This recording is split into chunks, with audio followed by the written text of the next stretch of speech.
Halo my friend, apa kabar? Ketemu lagi dengan AA Riki untuk channel Cerita Riki. So, AA mau ngebahas tentang apa saja yang bisa menyebabkan warga negara Indonesia ditolak masuk ke Malaysia. Mau tahu? Jangan di skip. Share ke teman-teman kamu yang lain dan follow subscribe channel Cerita Riki, my friend. Oke my friend, ingat satu hal yang harus kamu pahami bahwa setiap negara itu punya aturannya masing-masing. Dan aturan masuk ke negara satu dengan negara yang lain belum tentu sama. Begitu juga aturan masuk ke negara Indonesia berbeda ataupun tidak persis sama dengan aturan masuk ke Malaysia. Berikut ini hal-hal yang menyebabkan my friends dari Indonesia beberapa orang tidak bisa masuk ke Malaysia atau ditolak masuk ke Malaysia. Coba kalau kamu yang ada planning untuk jalan-jalan ke Malaysia ataupun bekerja di Malaysia mungkin, kamu wajib tahu ini.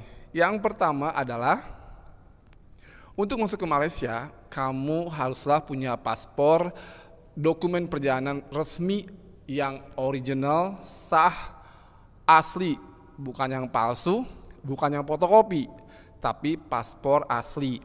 Ingat, paspornya harus masih berlaku atau masa berlakunya lebih dari 6 bulan ke atas begitu ya. Itu yang pertama yang wajib kamu tahu dan kamu punya sebelum kamu berangkat ke Malaysia. Yang kedua, tentunya harus sudah punya tiket ya, baik itu tiket pesawat terbang ataupun melalui jalur laut peri. Harus punya tiket. Enggak punya tiket, ya nggak bisa pergi kemana-mana my friend, iya enggak. Yang ketiga, pastinya kalau tujuannya untuk turis ya, turis. Untuk Malaysia, Indonesia adalah negara ASEAN, sehingga untuk masuk ke Malaysia tidak diperlukan visa. Jadi bebas masuk ke Malaysia tanpa harus memohon visa dulu untuk urusan turis atau pelancongan atau jalan-jalan. Ingat ya. Dan untuk turis itu masa visanya tidak lebih dari 30 hari. Oke? Tidak lebih dari 30 hari. Ingat, bukan 1 bulan karena 1 bulan itu ada yang 31 hari ya. Tapi 30 hari aja. Jadi kamu boleh jalan-jalan atau stay di Malaysia untuk urusan turis tidak lebih dari 30 hari. Sebelum 30 hari kamu harus sudah pulang ke Indonesia. Begitulah. Makanya wajib banget kamu punya tiket pulang alias menunjukkan tiket untuk pulang kembali ke negara asal Indonesia pada saat kamu ke Malaysia. Paham ya? Jadi harus ada paspor, harus punya tiket pulang. Oke. Yang ketiga harus punya duit. Ini yang penting my friend. Kagak punya duit gak bisa jalan-jalan. Logikanya begitu. Nah, untuk beberapa kasus, beberapa petugas imigrasi di Malaysia ya di airport pasti dia punya standar SOP interview kepada pendatang asing yang mau masuk ke negara Malaysia. Ada beberapa case yang pendatangnya dari Indonesia diminta menunjukkan bukti punya uang begitu ya. Dan harus cash gitu. Tunjukin namanya uang tunjuk ya, ada tulisan di counter imigrasi itu uang tunjuk minimal berapa? 2.000 ringgit. Jadi per orang gitu ya. Jadi kalau yang namanya turis, ketika kamu alasannya mau kemana nih ditanya sama petugas immigration di airport, kamu bilang saya mau jalan-jalan. Ada uang nggak? Kamu bawa uang berapa cashnya? Ada uang. Nih 100 ringgit. Not. Kamu bisa akan tidak diperbolehkan masuk ke Malaysia. Minimal 2.000 ringgit. Oke. Tapi pertanyaan ini nggak selalunya ditanyakan, hanya kepada pendatang-pendatang asing khususnya dari Indonesia yang memang kurang meyakinkan penampilannya gitu ya. Misalkan pada saat ditanya kamu mau tinggal di mana di Malaysia, jawabannya oh di rumah saudara, di mana nggak tahu nanti saudara jemput. Jangan kayak gitu ya. Kamu harus sudah tahu di mana kamu akan tinggal. Misalkan saya tinggal di hotel Pak, hotelnya hotel di Bukit Bintang. Ini bukti saya menginap di hotel. Nah, biasanya kalau meyakinkan begitu, si petugas tidak akan tanya banyak. Tapi kalau kamu ditanya, nanti di Malaysia mau ngapain? Oh, mau jalan-jalan kemana? Nggak tahu. Mau tinggal di mana? Oh, ada rumah teman atau rumah saudara di mana? Nggak tahu, nanti dijemput. Dan akan ditanya, punya uang enggak? Ada berapa? 100 ringgit, 200 ringgit? No, no, no, no, my friend. Kamu pasti akan ditolak masuk ke Malaysia. Ya, karena pendatang-pendatang yang menggunakan strategi ini dipercaya atau disyaki atau dicurigai dia adalah pendatang-pendatang yang memanfaatkan fasilitas visa turis untuk bekerja di Malaysia, dan ini wajar ya untuk ditolak dan dicurigai karena MOU-nya jelas untuk bekerja di Malaysia di sektor ladang, kilang atau rumah tangga itu harus melalui prosedur yang sudah ditetapkan, yaitu melalui jalur resmi ya. Nah begitu. Jadi ada beberapa case orang Indonesia, saya ditolak masuk ke Malaysia. Kenapa? Tidak ada uang tunjuk. Ya, mungkin pada saat interview kamu tujuannya turis tapi kamu nggak punya uang, jangan sama dengan bohong gitu kan. Jadi wah ini kayaknya mau kerja nih. Nah gitu my friend ya, paham ya sekarang ya. Lebih jelasnya begitu gitu ya istilahnya. Kenapa ada seseorang yang ditolak masuk ke Malaysia?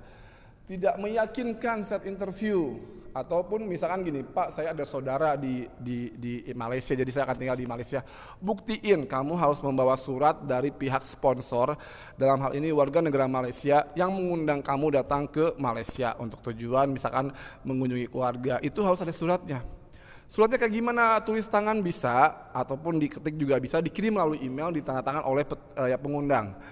Contohnya begini, saya Ricky, Ricky mengundang saudara saya di Indonesia untuk datang mengunjungi saya ke Malaysia, dan selama tinggal di Malaysia dia akan tinggal di rumah saya yang beralamat di Jalan Batu Gajah 12, 13 gitu-gitu ya, dilengkapi, dan ini dokumen saya, IC biru saya difotokopi, dan nomor telepon saya begitu ya, sehingga pihak petugas bisa cross check atau benar enggak nih, saya telepon dulu ya saudara kamu, oh iya benar selama di Malaysia dia akan tinggal di rumah saya dan kebutuhan makannya akan saya tanggung, begitu, itu bisa ya.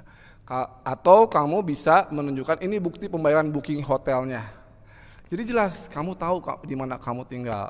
Akan sangat fatal sekali kalau pas di interview, kamu di Malaysia mau tinggal di mana Neng, mau tinggal di mana, oh Neng, Mbak atau kakak katanya. Oh saya nggak tahu, soalnya saya dijemput di depan sama jangan sekali-kali jawab seperti itu. Tidak tahu, itu udah satu poin yang akan bisa menggagalkan kamu diperbolehkan masuk ke Malaysia.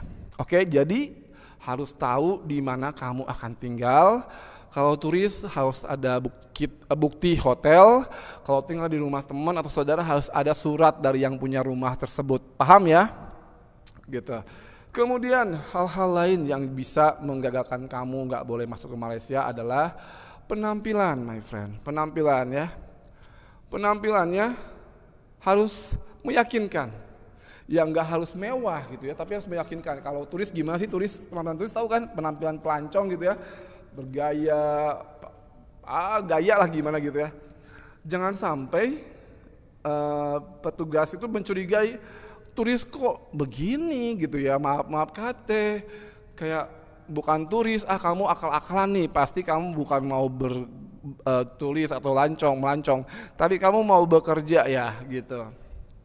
Itu juga yang akan membuat seseorang ditolak masuk ke Malaysia dan akan dicop NTL, not to land, alias udah nyampe airport Malaysia disuruh balik lagi my friend ya. Gitu, ini akan jadi masalah ya. Kebanyakan orang ini nggak tahu gitu kalau Malaysia sekarang udah ketat banget ya, karena sudah ada MOU agreement antara Indonesia dan Malaysia mengenai prosedur untuk bekerja di Malaysia. Jadi jangan sampai atau jangan sekali-kali kamu mengakal-akali datang ke Malaysia untuk bekerja dengan menggunakan visa turis, udah nggak boleh ya, dan nggak bisa. Kalaupun kamu berhasil lolos gitu ya, lagi beruntung banget nih berhasil lolos pakai visa turis untuk bekerja, Dijamin, my friend, nanti pada saat majikan kamu mau buatkan permit akan ditolak karena kamu masuk sebagai pelancong turis, bukan masuk sebagai pekerja. Nah, terus gimana prosedur untuk datang ke Malaysia tapi tujuan bekerja? Tunggu di channel Cerita Ricky. Setelah ini yang my friend ditunggu. Pokoknya ini adalah video channel yang sedang ngebahas, kita hari ini adalah sedang ngebahas tentang hal-hal yang bisa membuat kamu ditolak masuk ke Malaysia. Sudah paham ya? Yang pertama, harus ada paspor yang berlakunya lebih dari 6 bulan, harus punya uang yang cukup minimal 2.000 per orang untuk beberapa hari di Malaysia, bukan untuk satu bulan ya. 1 bulan 2.000 mana cukup gitu. Kalau misalkan dilihat kok tiket pulangnya 30 hari, pas kamu akan diminta uang yang lebih banyak lagi buktinya, atau mungkin kartu kreditnya atau bank statementnya begitu ya. Kemudian hal lain yang bakal membuat kamu ditolak adalah hasil interview kamu yang kayak kelihatan orang nggak tahu atau linglung begitu ya. Dan keempat, kamu nggak tahu mau tinggal di mana saat kamu ada di Malaysia. Itu hal-hal penting yang wajib kamu sudah siapkan untuk masuk ke Malaysia. Dan yang lebih utama lagi adalah harus menunjukkan sertifikat vaksin untuk datang ke Malaysia. Kalau belum divaksin bisa nggak masalah, tapi akan dikarantina ya, akan dikarantina. Dan lumayan my friend, biaya hotel karantina di Malaysia itu nggak murah. Oke, dan yang terakhir adalah harus download aplikasi Peduli Lindungi. Paham? Saya Ricky pamit, share, like, and subscribe channel Cerita Ricky biar my friend menjadi tahu. Bye, welcome to Malaysia.